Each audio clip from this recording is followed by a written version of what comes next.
Please be seated.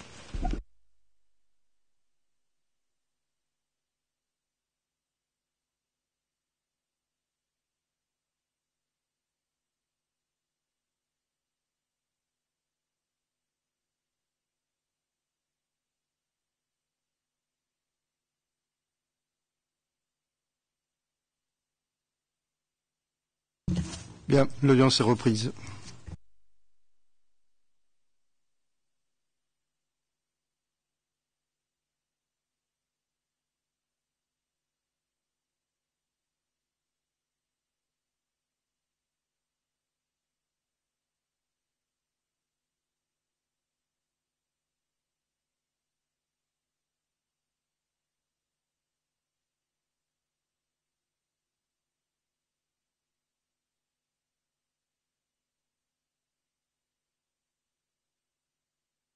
Micro pour Monsieur Chechel, s'il vous plaît.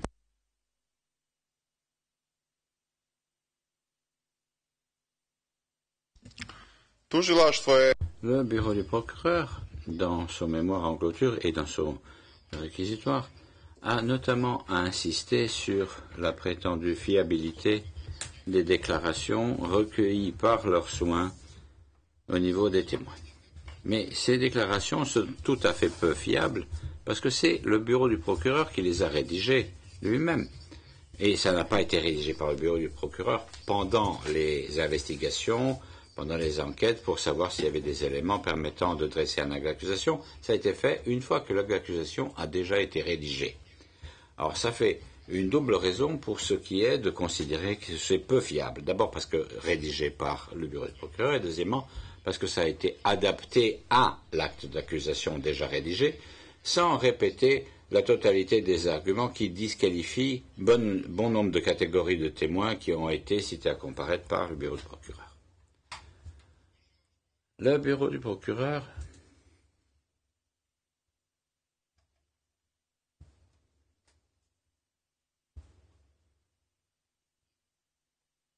me reproche le fait de qualifier Tudjman de nouveau chef Oustachi, le fait que j'ai évoqué la question du génocide commis à l'égard des Serbes précédemment et choses de ce genre. Mais Tudjman, c'était le nouveau Poglavnik, le nouveau leader. Mais pour ne pas qu'il y ait un signe d'égalité totale, au lieu de Poglavnik, on l'a appelé Verkhovnik. C'est un mot nouvellement créé qui n'existait pas auparavant dans la langue serbe, Verkhovnik. Mais tout le reste coïncidait. Les uniformes, les symboles, les insignes. Alors, moi, mes propos ont servi d'obusier. Mais chaque homme politique qui tient à soi fait chose pareille.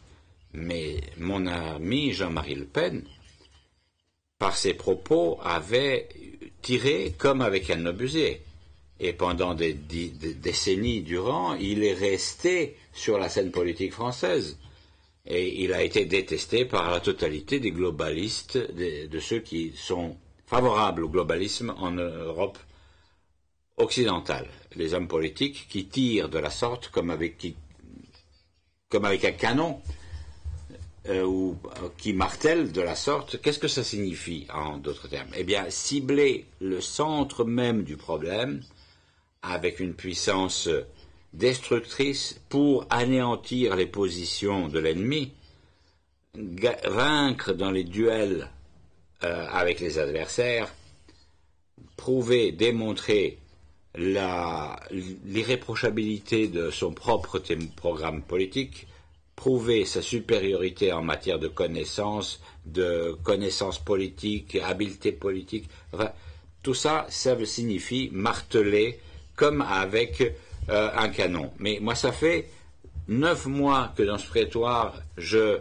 canonne au niveau de ce prétoire. Vous n'êtes même pas conscient à quel point vous êtes désarçonné. Je crois que les juges de la Chambre sont conscients du fait qu'ils sont exposés à de graves tirs. L'interprète se corrige, il faut entendre 9 ans et non pas 9 mois, pour continuation du débat. J'ai fait cela, et c'est la raison pour laquelle vous êtes anéantis. Le tribunal de La Haye, cet acte d'accusation mensonger dressé à mon encontre, et les juges de la Chambre qui se trouvent à faire le grand égard en ce que la conscience leur dicte et leur connaissance juridique leur dicte, et ce que les patrons de ce tribunal de La Haye leur demandent.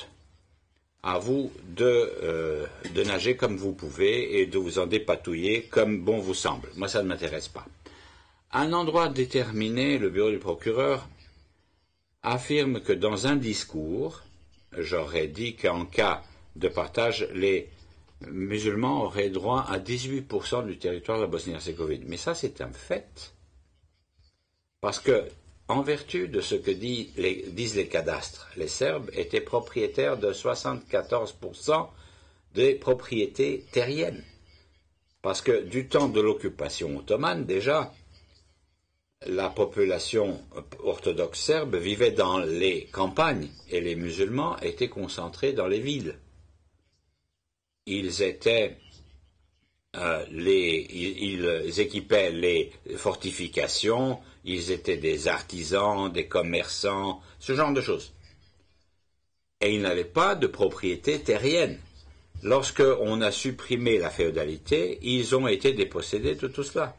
Et le royaume de Yougoslavie a fait en sorte que les bey ottomans se voient compenser la valeur des terres qui étaient les leurs du fait de la suppression de ce système féodal, où le paysan travaille sur sa terre, où c'est des systèmes de servage, et le serf a l'obligation de rétrocéder une partie des revenus des terres, parce que on a dit que la terre n'appartient pas à celui qui la travaille, mais à celui qui exerce le pouvoir. Mais là, il n'y a aucune erreur possible.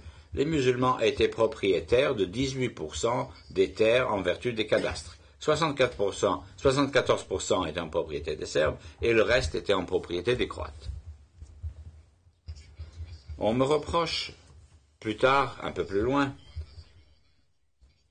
que j'avais dit que Vukovar c'était une place forte oustachi. Mais c'est la vérité. Vukovar était la place forte la plus fortifiée des Oustachis, en application ou en vertu des renseignements croates. 1600 volontaires venus de toutes les parties de la Croatie sont allés à Vukovar pour s'opposer aux forces de la JNA, dont d'un côté nous avions eu des gens qui étaient fortement motivés du côté croate et qui avaient épousé l'idéologie oustachi, et d'autre part, nous avions une JNA à demi pourrie. Mais Vukovar, c'est une ville serbe. Ça a toujours été une ville serbe. Bien que les derniers recensements avant la guerre, à la veille de la guerre, montraient qu'ils étaient à moins de 50%, les Serbes. Mais il faut ajouter à cela ceux qui s'étaient prononcés comme étant des Yougoslaves, et c'était essentiellement des Serbes qui l'avaient fait, ça. Et il y avait d'autres qui, sous bien des pressions durant les décennies antérieures, ont dû quitter Vukovar. Le procureur, pour m'offenser, j'imagine, affirme que j'étais un prétendu militaire, que je portais un uniforme et un gilet pare-balles. Je n'ai jamais porté de gilet pare-balles de ma vie. Jamais. Parce que de cette façon-là, j'exerçais une influence morale sur les combattants. Je critiquais les officiers qui portaient des gilets pare-balles, alors que leurs soldats, la totalité des soldats, n'en avaient pas. Un tel officier ne peut pas exercer une autorité à l'égard de ses soldats. Je n'ai jamais porté de gilet. Si, j'ai porté un uniforme. L'uniforme, je l'ai porté à compter du 1er octobre, lorsqu'on a déclaré un état de danger de guerre imminent, jusqu'au retrait de la JNA de la Bosnie-Herzégovine, c'est-à-dire jusqu'à la création de la République fédérale de Yougoslavie. Et j'ai été un soldat de ma patrie, et j'ai considéré que j'étais un soldat de ma patrie. Et de nos jours encore, je suis un soldat de ma patrie, bien que je ne porte pas un uniforme. Je lutte contre ce fléau du tribunal de La Haye, le pire des ennemis des Serbes, qui a pu être créé comme institution. Donc de nos jours encore, je suis un soldat de ma patrie. Mais après la création de cette République fédérale de Yougoslavie, je n'ai plus porté l'uniforme. J'ai inspecté les fronts en tant que civil. Ça ne signifie pas que je n'ai pas porté d'armes. J'ai toujours eu un pistolet à ma ceinture.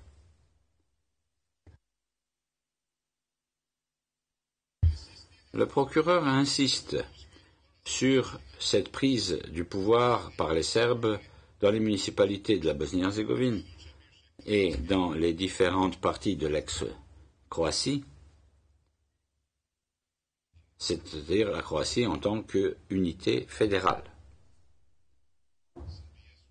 Les Serbes ont pris le pouvoir, en effet, dans toutes les municipalités où ils ont pu le faire. Mais la même chose a été faite par les Croates et par les musulmans. À chaque fois que les musulmans sur le territoire de la Bosnie-Herzégovine ont pu prendre le pouvoir quelque part, ils l'ont fait. Et je crois avoir fait une erreur. Et je me suis rappelé par la suite. Le général musulman, ce n'était pas Seferovic, mais c'était Sefer Khalilovic. Il me semble que j'ai fait une erreur à ce niveau-là, mais peu importe. Celui qui a été libéré. Qu'ont fait les musulmans svorniques? Ils ont pris le pouvoir. Ils ont créé dès 1991 une unité des bérets verts dans les entrepôts de la police et de la TO. Ils ont pris des armes pour armer les criminels du cru. C'est d'abord les musulmans qui ont pris Zvornik et ensuite les Serbes ont libéré Zvornik. Ou alors c'était partout, soit les Serbes qui l'emporteraient, soit les musulmans. Mais moi, ce qui vous intéresse, c'est seulement là où les Serbes l'ont emporté. Là où les musulmans l'ont emporté, vous trouvez ça naturel, parce que vous estimez que l'armée dite armée de Bosnie-Herzégovine, c'est une armée régulière de la Bosnie-Herzégovine, alors que l'armée de la Republika Srpska, c'est considéré par vous comme étant une formation paramilitaire. Et dans tous les procès qui ont été conduits ici, ça a été fait de la sorte. L'armée de la Bosnie-Herzégovine se présentait de façon fausse. C'était une armée uniquement musulmane, avec ça et là un croate dans leur rang. Mais les Croates, eux, avaient leur propre armée à eux. L'armée de l'Herzeg-Bosna. Le HVO, qu'il appelait ainsi, Conseil croate de la défense. Donc, aucune armée n'avait été une armée de la Bosnie-Herzégovine, bien que les musulmans se soient présentés de façon tout à fait fausse de la sorte. Chaque nation en Bosnie-Herzégovine avait sa propre armée. Leurs officiers étaient sortis des mêmes écoles, c'est-à-dire des académies militaires yougoslaves. Et Sefer Halilovic, et Hadji Hasanovic et Kubura, ils ont fait les mêmes académies militaires, comme Ratko Mladic ou d'autres officiers serbes. Il n'y a que les criminels que Izetbegovic avait utilisés au début de la guerre pour les mobiliser à Sarajevo, à commencer par Juka Prazina et autres. Ceux-là n'avaient pas fait d'académie militaire du tout. Mais Izetbegovic lui-même, au bout d'un an ou deux, a dû s'en débarrasser. Il a fait éliminer certaines personnes, d'autres ont fui comme Luka Prazina. Il a rejoint les rangs des Croates à Mostar et puis de là, il est parti en Europe occidentale. Et je crois qu'il a été abattu sur une autoroute belge. Je crois que l'AID, le service de renseignement musulman, l'avait rattrapé. Il en savait trop et il était trop dangereux de ce fait. Mais le dit Juka Prazina, au début de la guerre, avait été présent lors des sessions de la présidence de la Bosnie-Herzégovine, de cette présidence Koupian. On dit présidence Koupian. Mais pourquoi, quand il s'agit de la présidence de la Bosnie-Herzégovine, vous ne dites pas présidence Koupian ou tronquée? Parce que cette présidence, elle avait été abandonnée par ses membres serbes, c'est-à-dire Nikola Koljevic et Biljana Plavšić. Pourquoi ne l'avez-vous pas qualifiée de la sorte? Est-ce là l'approche de principe qui est la vôtre? Vous avez dit que les hommes à Chechel étaient malfamés. Alors, où avait-il une si mauvaise réputation? Dans la propagande croate et musulmane. Et fama volat. Parce que les rumeurs, on les fait courir, on dit ils sont comme ceci, ils sont comme cela. Mais attendez, d'abord, moi, j'ai d'abord été détesté par l'opinion publique communiste parce que j'ai été le plus éminent des dissidents anticommunistes à l'époque. Il n'y avait que moi, à l'époque communiste, à avoir dit de façon tout à fait ouverte que j'avais été un anticommuniste. Ceux qui étaient anticommunistes hésitaient à le faire et à le dire en public. Ils voulaient remédier aux carences du socialisme, faire telle chose, mais moi j'ai ouvertement dit de prime abord que j'étais anticommuniste. Les médias étaient tous contrôlés par les communistes et on a diffusé à l'intention du public une image négative me concernant. À l'époque encore, quand j'ai créé le mouvement tchétnik serbe, il n'y avait pas que les médias musulmans et croates, entendez-moi bien, il y avait aussi les médias serbes qui le disaient. Donc c'était un antagonisme qui s'était créé. Les Tchétniks avaient été présentés comme étant des égorgeurs ou je ne sais quoi, alors que les Tchétniks avaient été une force antifasciste pendant la Deuxième Guerre mondiale. C'était pas eux les extrémistes, c'était les communistes qui étaient des extrémistes. Et lorsque la guerre a éclaté, donc, ces rumeurs ont couru plus encore, mais il n'y a pas eu un seul cas de figure où les Croates ou les musulmans auraient mis en accusation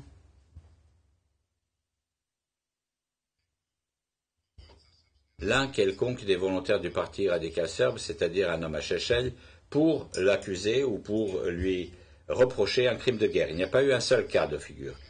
Il y a eu des volontaires qui ont été capturés, enfin des nôtres qui ont été capturés par les Croates, essentiellement lorsqu'ils étaient blessés. Et ils ont tous été échangés. Il n'y en a pas un seul à avoir été jugé. Il en va de même pour ce qui est des musulmans.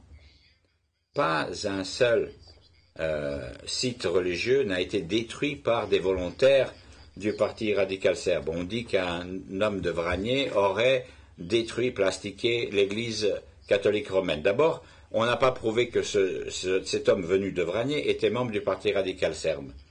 Et pourquoi cette église de Nevesinje catholique n'a pas figuré à l'acte d'accusation? Elle ne s'y trouve pas. Ou alors est-ce que si vous aviez considéré que les choses étaient si vraies que cela, ça aurait été mis à l'acte d'accusation. Nous n'avons jamais détruit aucun édifice religieux, ni endommagé. Jamais.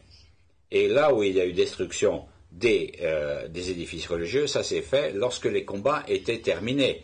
Qui l'a fait? Eh bien, à d'autres instances à enquêter. Pas vous seulement, il y a des instances serbes qui doivent enquêter, mais du côté croate et musulman, il faut enquêter aussi. Alors oui, le bureau du procureur se montre être peu conséquent dans certains procès. Dans l'affaire Mrkšić et autres,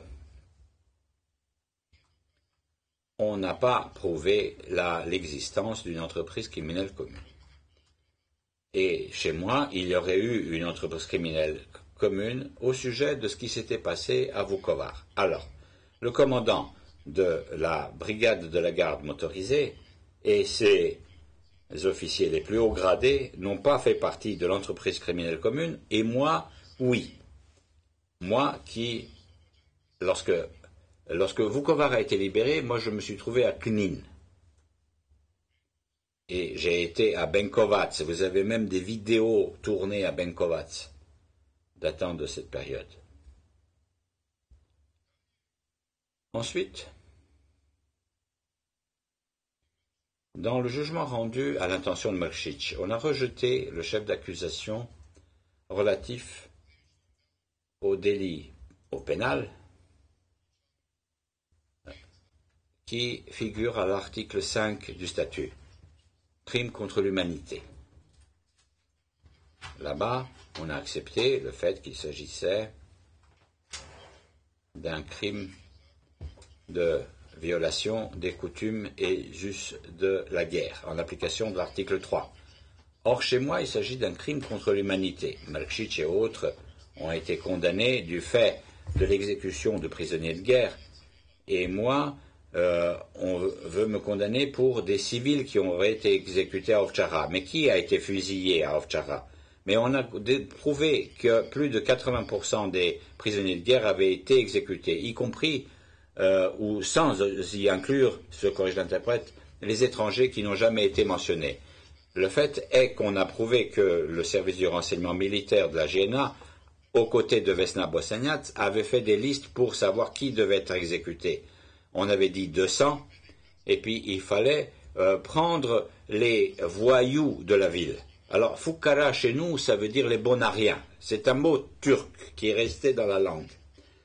Ça veut dire une espèce de prolétariat, du lumpen prolétariat. C'est des gens qui sont sans travail, des pauvres, des gens qui sont de petits criminels, qui sont portés sur le larcin.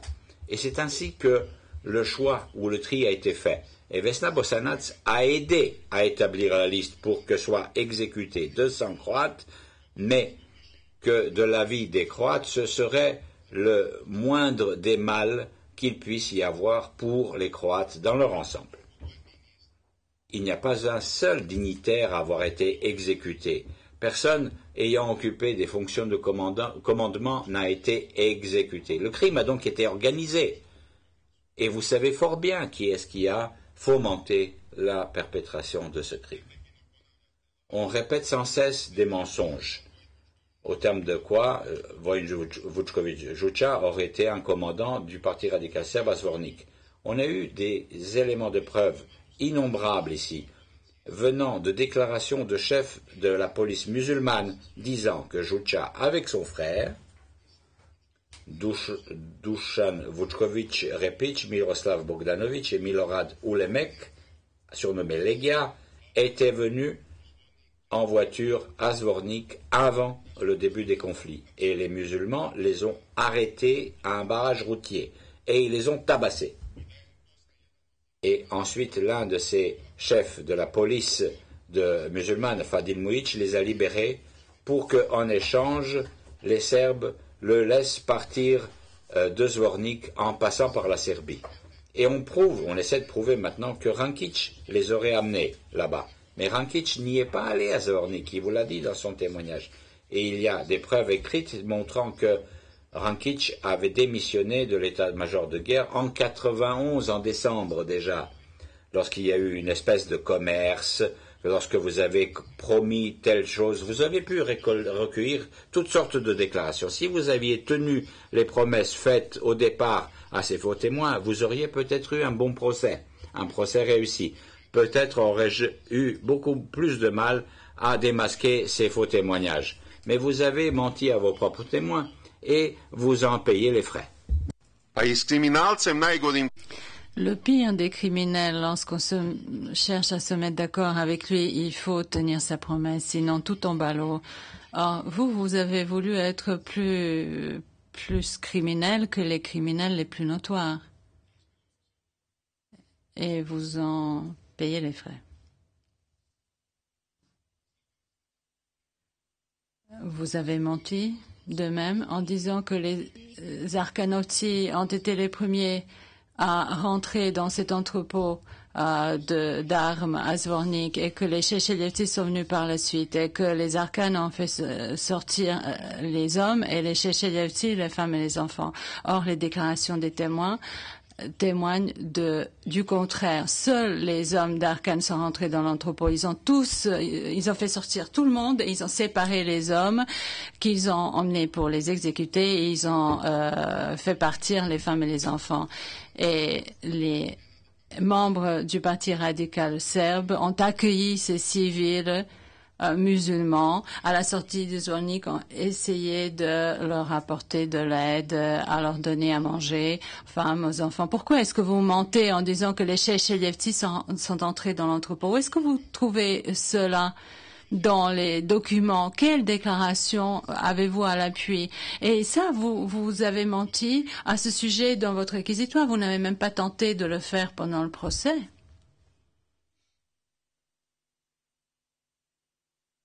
Comment est-ce qu'on vous a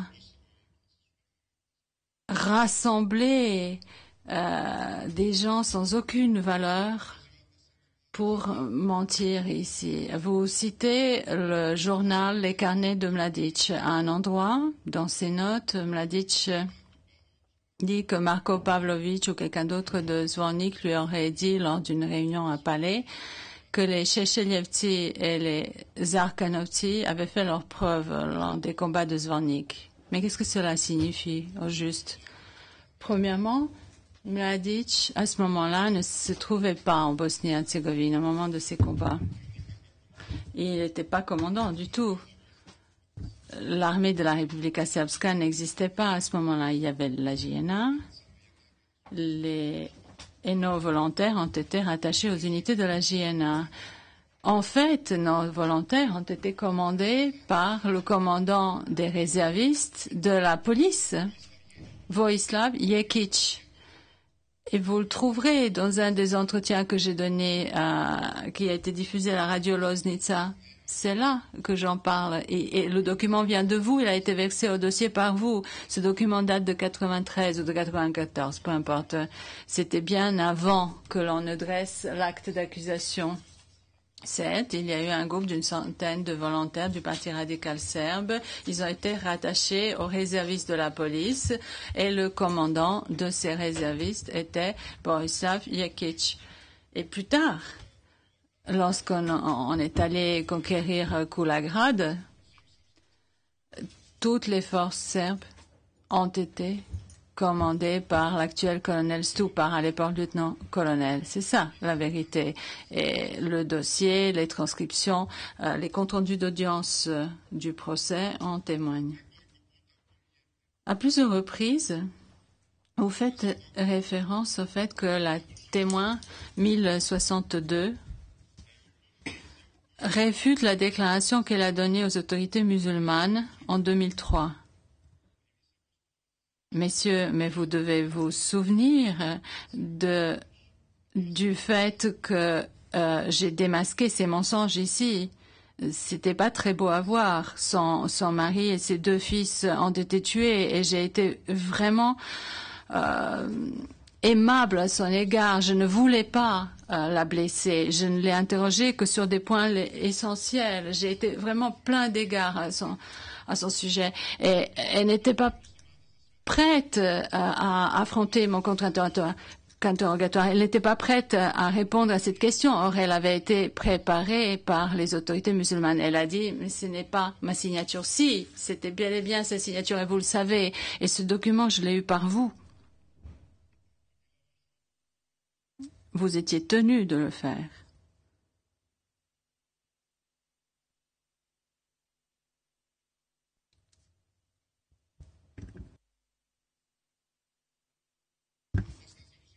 Vous dites qu'à partir du moment où la ville de Zvornik a été prise, les volontaires sont devenus partie de la police et de la défense territoriale. Mais cela n'est pas exact. Vous n'avez pas de preuves dans le dossier. Les volontaires du Parti radical serbe se sont retirés, repliés. Quelques individus seuls sont restés. J'en connais un qui est resté sur place. Mais qu'est-ce que cela a à voir par la suite avec les activités du Parti radical serbe? Il est resté de son propre gré, à titre individuel. Il a trouvé un boulot dans la police. Et il y a eu parmi nos membres ceux de Zvornik, de Mali Zvornik, qui ont trouvé du travail à Zvornik. Certains du groupe de Bogic. Ils sont devenus membres de cette unité de nos volontaires de Loznica, commandée par Cvetinovic, Dragan Cvetinovic. Il a été proclamé voïvode de Chetnik. Son surnom était Stene. Alors, que peut-on y faire si quelqu'un a été parmi nos volontaires et après il a été enrôlé ailleurs? Mais les listes de versements de salaire que vous m'avez données, que vous avez confisquées sur place, nous montrent qu'après le 26 avril, il n'y a plus de volontaires du Parti radical serbe à Zvornik et que personne ne considère ces hommes comme étant des volontaires du Parti radical. C'est après vous avez menti en disant que j'ai déplacé Jucha à Skelani et ses guêpes jaunes, alors que Jucha ne s'est jamais trouvé à Skelani.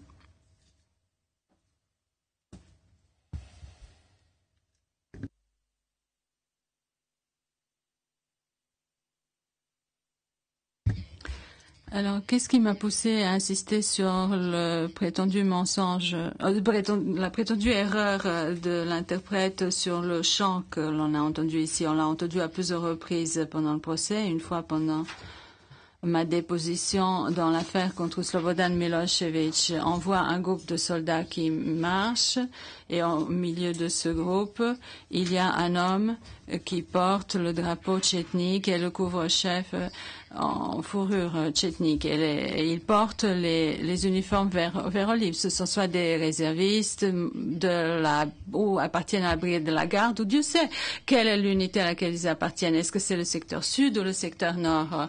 Donc, il y a une mise en scène évidente là. Donc, ceux qui chantent, oh, Sloba, envoie-nous de la salade, il va y avoir de la viande, on égorgera du croate.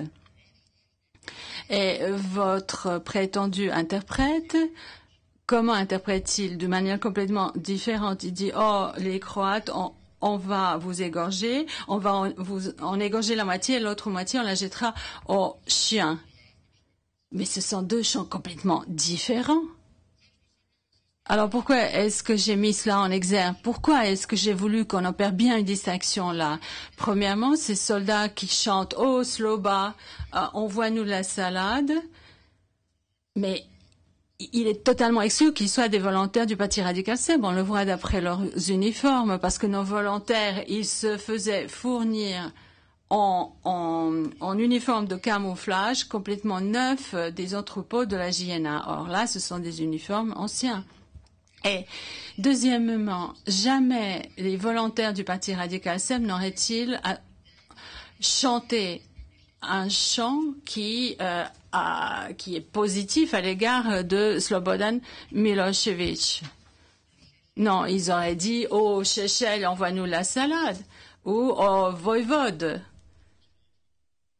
s'ils l'avaient chanté. Peut-être qu'ils ont chanté pire que ces chants-là, mais vous ne l'avez pas établi. Comment est-ce qu'on pourrait établir maintenant tout ce qu'on a chanté de part et d'autre? Regardez ce que les Croates chantent aujourd'hui. Leur Thompson, le numéro 1 de la chanson nationaliste croate. Voyez ce qu'ils chantent aujourd'hui.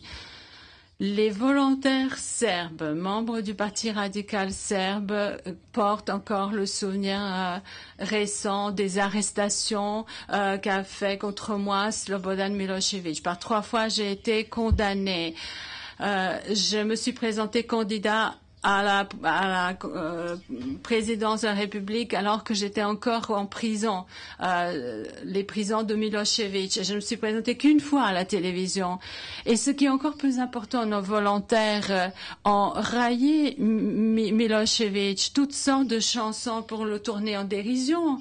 Ranković s'est levé de sa tombe, maintenant il s'appelle Sloba Milošević. Et puis, au cœur de Belgrade, Sloba est pendu. Et puis, ce sont les Tchétniks qui défendent la patrie aujourd'hui. Sloba, où sont tes résistants, tes partisans? Je respecte Slobodan Milošević pour tout ce qu'il a fait ici en se défendant soi-même et le peuple serbe devant ce tribunal de la haie illégale. Je respecte sa mort de martyr. Nous sommes devenus des amis sincères ici, alors que nous n'avons jamais été liés par des liens d'amitié de par le passé. Donc, je vous expose ici un certain nombre de faits. Et je ne porte pas atteinte à l'image de Milošević. Ces faits nous montrent tout simplement à quel point votre acte d'accusation, avec tous les éléments à l'appui, se fonde sur des mensonges. Mais vous ne pouvez pas nier les faits. Les volontaires du Parti radical serbe, comment voulez-vous qu'ils chantent des louanges à Slobodan Milošević? Les volontaires du Parti radical serbe, ils ne peuvent pas arborer l'étoile rouge sur leurs uniformes, mais c'est inconcevable.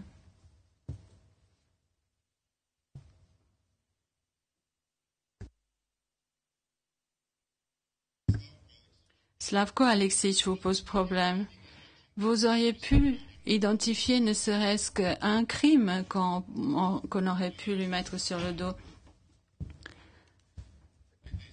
Il a déclaré quelque part, et vous le citez, que le 21 avril 1992, il est arrivé au cimetière juif et qu'il a nettoyé Gorbavitsa. Mais qu'est-ce que cela veut dire qu'il a nettoyé? Nettoyé de forces musulmanes. C'est une expression militaire. Lorsqu'on s'empare d'un territoire, il faut procéder au nettoyage du terrain pour que les éventuelles poches de résistance soient éliminées. Les musulmans n'ont jamais été chassés de Gorbavitsa. À plusieurs reprises, je me suis rendue à Gorbavitsa, à Gorbavitsa 2, près du centre commercial. Je me suis trouvée une fois lorsqu'un grand groupe de civils, dont la plupart étaient des musulmans, était en train d'attendre pour se faire livrer du pain, parce que l'armée de la Republika Srpska garantissait à chacune des familles au quotidien une ration de pain. Et donc ils étaient tous ensemble à faire la queue, les musulmans et les Serbes. Je suis restée quasiment 1 heure là-bas, sur place, et j'ai échangé quelques mots avec ceux que je connaissais avant la guerre, avec qui j'étais en bonne relation. Il y a eu des crimes, c'est vrai, qui ont été commis dans le quartier de Gorbavitsa, mais ces crimes ont été commis par des criminels. Et si parmi ces criminels, il y en avait qui avaient des liens avec les instances du pouvoir, les plus haut placés, alors ça, il faut le démontrer, mais ils n'étaient pas ces criminels-là. Aucun d'entre eux n'a été en contact avec Slavko Aleksić. Vous attaquez également le fait que les Serbes étaient armés par la Serbie et par la JNA. Mais qui a armé les Croates et les musulmans? Comment ça se fait que vous n'ayez pas mis en accusation un homme politique allemand? Parce qu'il y a eu des quantités fabuleuses d'armes qui ont été fournies aux Croates depuis les entrepôts de l'Allemagne de l'Est. Ces armes de fabrication russe, c'est-à-dire soviétique. Et vous n'avez pas mis en accusation un homme politique hongrois parce qu'ils ont fourni des armes aux Croates. Vous avez fait référence à ce meeting que j'ai organisé à Plitvice, au lac de Plitvice. Nous y sommes allés en tant que civils et la JNA a essayé de nous empêcher d'y accéder. Et il y a eu beaucoup de barrages routiers prévus par la JNA et je les ai contournés. Et ils étaient armés de mitrailleuses lourdes, déployées sur des blindés, avec leurs canons qui reflétaient les rayons du soleil de printemps. Et devant Milan Martic, j'ai été félicitée et Milan Martic m'a fait cadeau d'une Kalachnikov. Et c'est ce que Milan Babic m'a offert.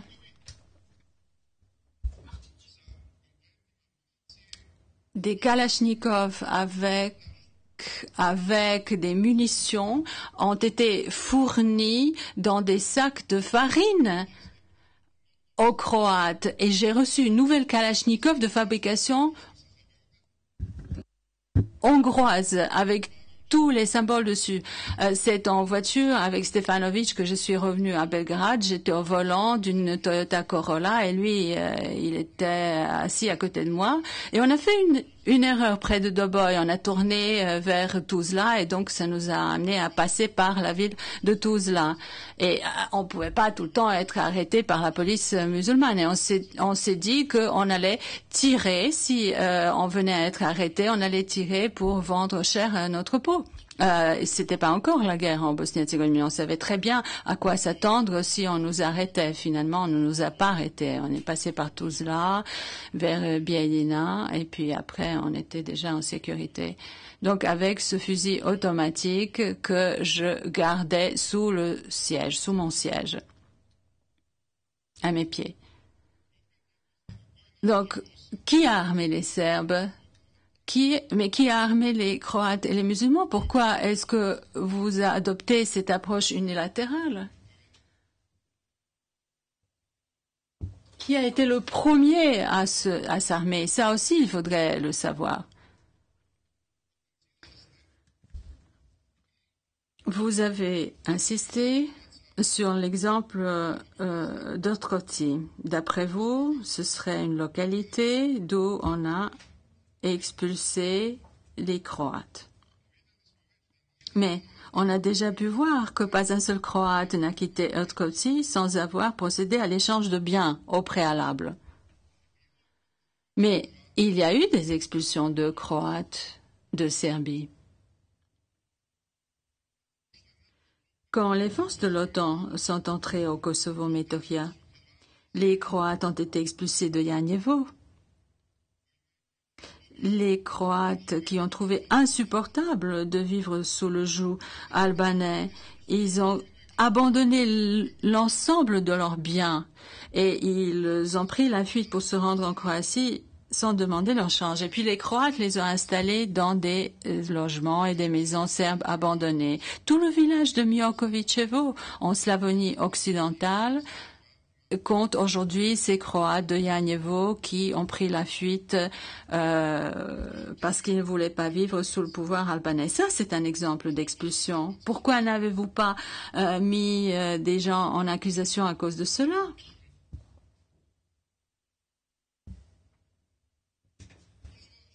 Le procureur ajoute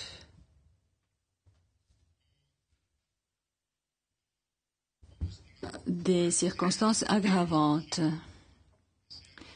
Et là, nous arrivons sur un terrain commun. Je suis parfaitement d'accord avec le procureur là-dessus. Il n'y a aucune circonstances atténuantes en l'espèce. Il n'y a que des circonstances aggravantes. Mon comportement dans le quartier pénitentiaire et devant la chambre de première instance. Ça, c'est la première circonstance aggravante que cite le bureau du procureur. Je suis entièrement d'accord avec le bureau du procureur. Je méprise ce tribunal. Je méprise l'administration du quartier pénitentiaire. Et je saisis toute occasion pour mettre au défi le procureur, la chambre et le tribunal, ainsi que l'administration pénitentiaire. Et il n'y a là rien de secret. Et vous voyez que je suis très coopératif maintenant. Je suis entièrement d'accord avec vous. Puis, parmi les circonstances aggravantes, vous dites que je me suis servi de ce procès pour en faire une tribune politique. Cela aussi est exact. Parce qu'avant tout, il s'agit d'un tribunal politique. Alors, comment voulez-vous que je m'oppose à ce tribunal et à ce procureur, si ce n'est par un discours qui sera plus intelligent que le vôtre. Je ne vais pas marteler, je ne vais pas m'emparer d'un obusier, parce que dans le cadre d'un conflit d'idées, vous n'avez aucune chance de l'emporter. Dans le cadre d'un conflit d'arguments judiciaires, de principes juridiques, vous ne pouvez pas l'emporter face à moi. Donc, il ne vous reste plus que le recours à la force. Vous, Madame, Messieurs les juges, vous, Madame, Messieurs les procureurs, servez-vous de cette force, de cette violence jusqu'au bout. N'ayez aucune hésitation là-dessus. Je vous mets au défi. Vous dites que j'ai exposé le programme de la suprématie nationale serbe. Oui, c'est vrai. C'est exact. Vous dites que cela constitue une circonstance aggravante. Je ne m'y oppose pas. Je ne dis pas le contraire. Nous, les Serbes, avons une suprématie nationale. Mais quel autre peuple aurait pu endurer ce que les Serbes ont enduré? Quel autre peuple aurait pu résister à toutes ces forces obscures auxquelles oppose une résistance le petit peuple serbe? La suprématie nationale serbe, je la démontre ici aussi, dans cette salle d'audience de La Haye. Je suis un nationaliste serbe de premier plan et je vous déplume ici, vos plumes s'envolent au ciel. Vous n'arrivez pas à ma cheville. J'ai réussi à anéantir tous ce à quoi je me suis pris. Personne ne peut rien contre moi. Je fais voler en éclats le tribunal de La Haye. Je publie les noms des témoins protégés sur mon site Internet. Je vous mets au défi. Pourquoi ne pas m'intenter des procès pour outrage? Mais je ne compte même pas ces procès. Vous ne pouvez rien contre moi parce que sur le plan moral, sur le plan intellectuel, je domine. Vous ne pouvez que me tuer. Il n'y a aucun autre remède contre moi. Et à partir de ce moment-là, ma tombe luttera contre vous. Vous ne comprenez même pas ce que je suis en train de dire. Mais vous comprendrez. C'est comme cette mise en scène des Américains lorsqu'ils ont voulu faire croire qu'ils avaient largué le corps d'Osama Bin Laden au-dessus de l'océan Pacifique pour qu'on ne sache pas où se trouve sa tombe, pour que son corps ne soit pas emmené aux États-Unis. Alors moi, après ma mort, vous ne pourrez pas larguer mon corps quelque part au-dessus de la mer, vous devrez me remettre à la Serbie et ma tombe continuera de lutter contre vous. La lutte continue.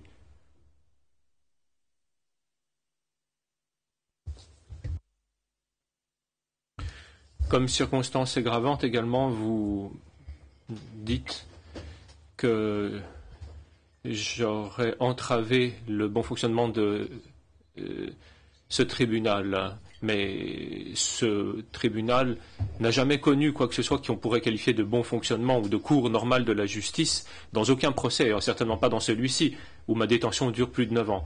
Et vous, chambre de première instance, vous vous référez à la jurisprudence du TPIR. Mais en Afrique, c'est la déclaration africaine des droits de l'homme qui s'applique, alors qu'en Europe, c'est la Convention européenne des droits de l'homme qui s'applique. Voyons, s'il existe où que ce soit en Europe un précédent d'une détention provisoire aussi longue. Ensuite, vous m'avez empêché de présenter des moyens à décharge. Vous m'avez privé du droit découlant de l'article 21 du statut. Et vous m'avez maltraité de toutes les façons possibles et imaginables. C'est impossible d'en faire la liste intégrale depuis le premier jour de ma venue ici.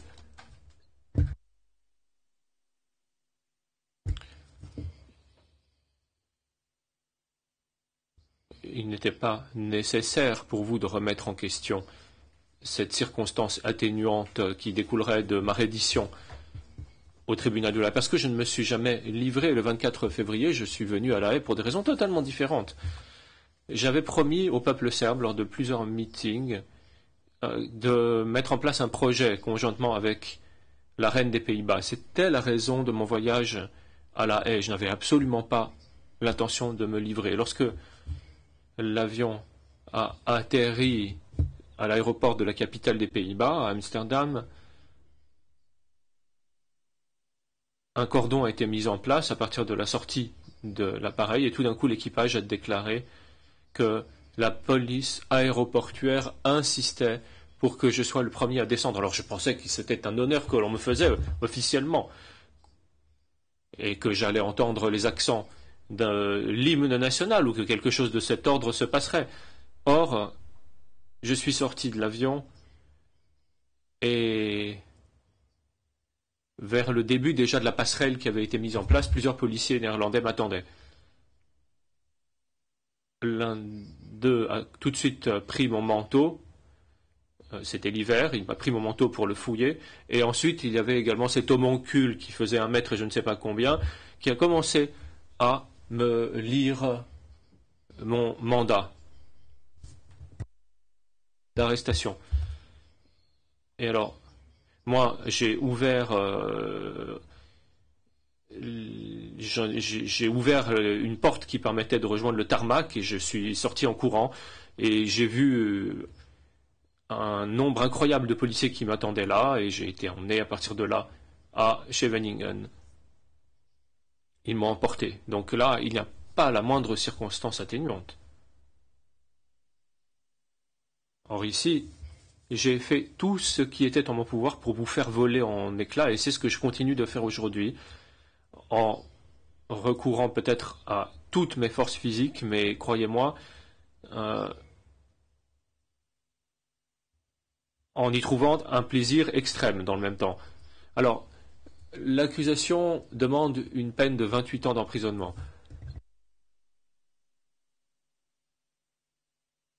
Bien entendu, il n'existe pas le moindre fondement juridique à un jugement portant condamnation, quel qu'il soit. Mais de fondement juridique, vous n'en avez guère besoin. Voyons quelle serait la peine la plus appropriée. Si vous prononcez une peine de 28 ans d'emprisonnement, je n'ai pas la moindre chance de purger ma peine jusqu'au bout, jusqu'à son terme.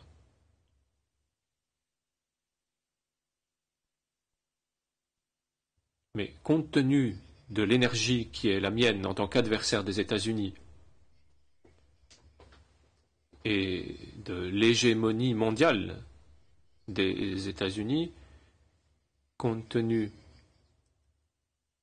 de mon statut d'ennemi irréconciliable tant de l'OTAN que de l'Union européenne, et compte tenu de ma haine inextinguible du tribunal de La Haye et de tous les juges de La Haye ainsi que des procureurs de La Haye, eh bien, la seule peine appropriée serait une peine de prison à vie. Et pour vous, c'est d'ailleurs la seule chance de me voir purger ma peine jusqu'à son terme. Parce que quelle que soit la peine que vous prononciez, s'il ne s'agit pas d'une peine de prison à vie, il n'y a aucune chance que je la purge jusqu'à son terme. Ce serait donc la solution la plus élégante.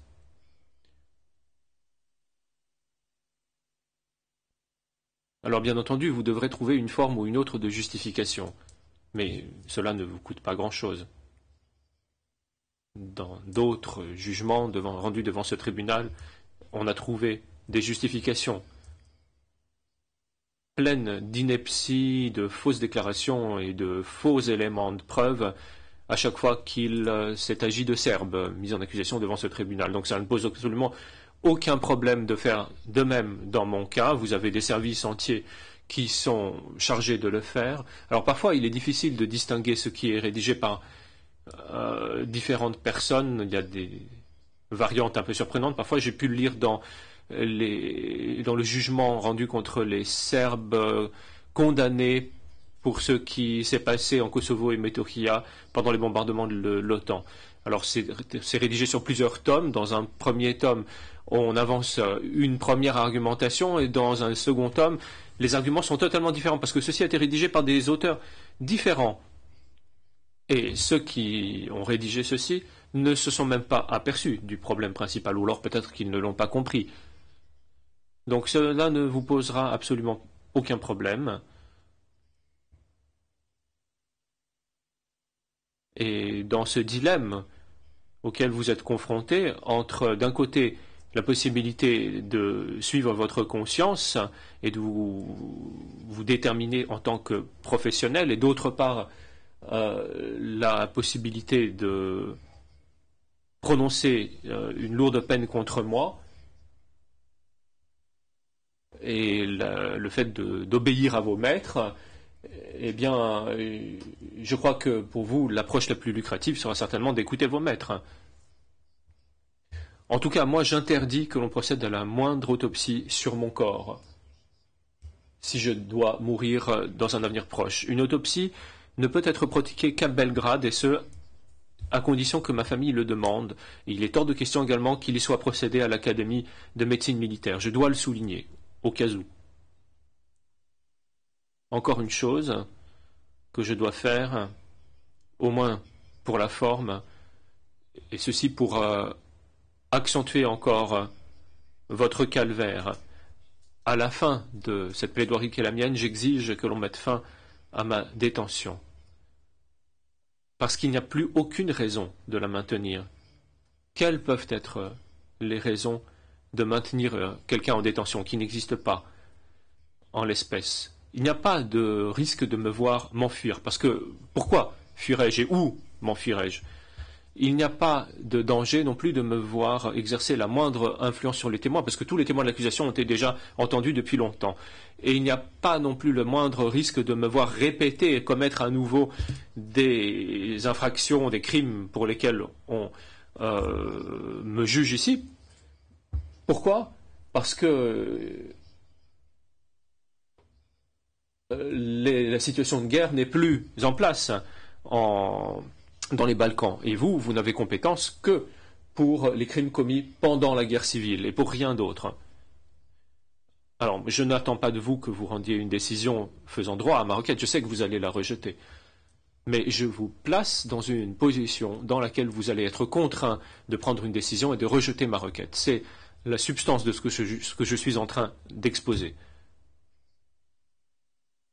Je suis particulièrement satisfait de ce procès.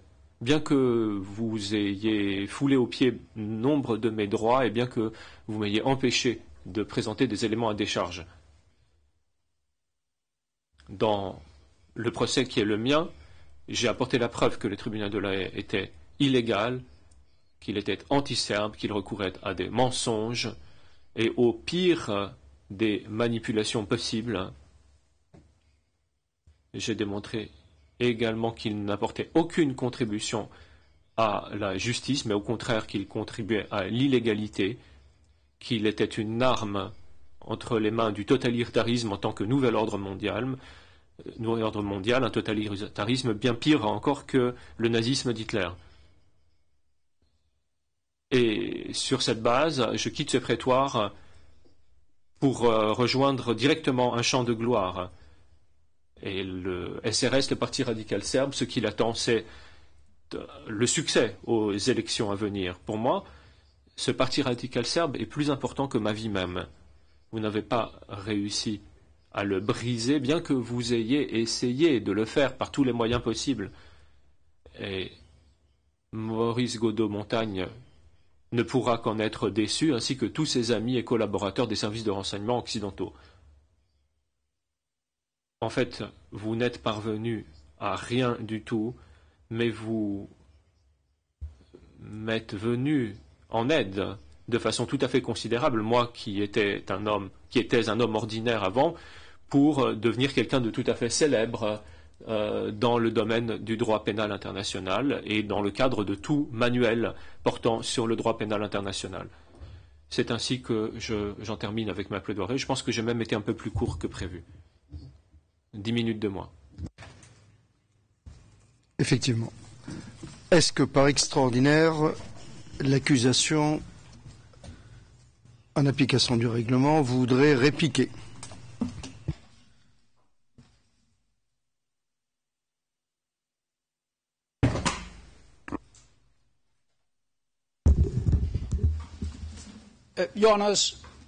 Madame et Messieurs les juges, comme l'accusé l'a dit lui-même aujourd'hui, il s'est servi de ce procès comme tribune politique et il a poursuivi, il a répété ses affirmations de propagande pour justifier et il ne cesse de se faire le chantre de la rétribution contre les innocents.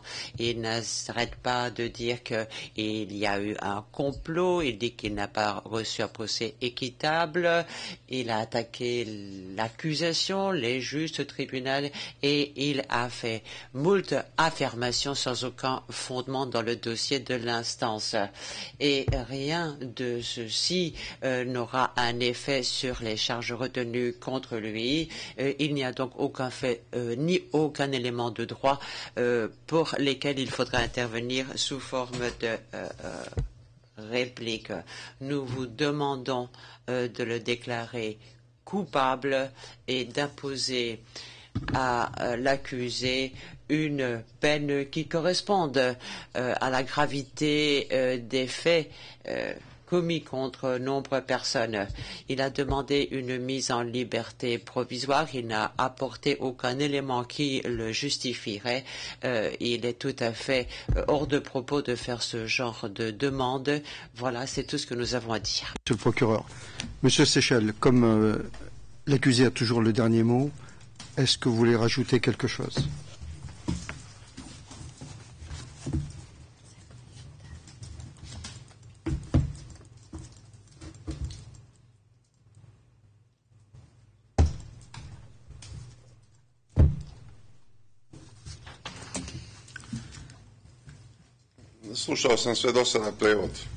L'accusé, j'attendais la fin de l'interprétation. Je dois quand même ajouter une chose à la fin. Au cours de ce procès,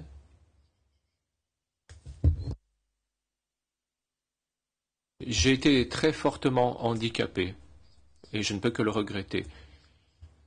En fait, je m'attendais à affronter des juristes éminents, des procureurs capables, des personnes intelligentes dans cette salle d'audience. Je pensais que j'aurais à participer à un duel sur un pied d'égalité. Malheureusement, ici, dans cette salle d'audience, j'ai eu comme contrepartie, et j'ai eu face à moi des gens peu éduqués, des juristes de très mauvaise qualité, et des personnes absolument dépourvues de tout sens moral. Et c'est cela le handicap que j'ai ressenti constamment. Pour moi, cela a quelque peu entaché la valeur de ce procès qui aurait été bien plus convaincant et bien plus beau si nous avions pu mener un débat sur un pied d'égalité. Eux, 10 ou 20 qu'ils étaient, et je passe tous les collaborateurs qui ont travaillé au sein du bureau du procureur sur cette espèce, ne m'arrivaient même pas à la cheville. Et c'est comme si je ne les remarquais même pas dans la salle d'audience. J'ai fait voler en éclats tous leurs faux témoignages, tous les faux éléments de preuve. Et ils persistent à affirmer que je suis coupable de ces crimes, que je suis coupable de ceci et de cela. Ce n'est qu'un amoncellement d'inepties. Et c'est triste de voir à quel point la justice internationale est tombée bas. Mais je suis content de constater que cette première tentative de mettre en place une justice internationale après les procès de Nuremberg a connu un échec aussi cuisant. Et que c'est dans mon procès à moi que cette tentative a été le plus compromise. En application du règlement et de l'article 87, je déclare les débats clos et la Chambre va se retirer pour délibérer. Et lorsque nous aurons délibéré... Accusé, je n'ai pas d'interprétation. Un seul mot. Alors je répète,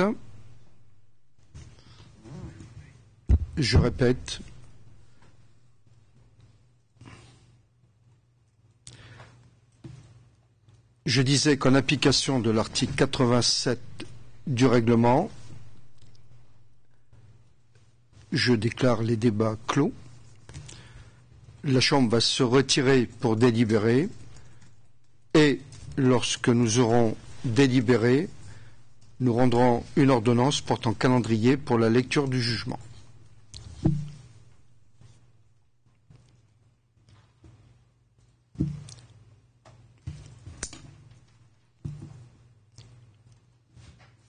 Je vous remercie. All right, vi vil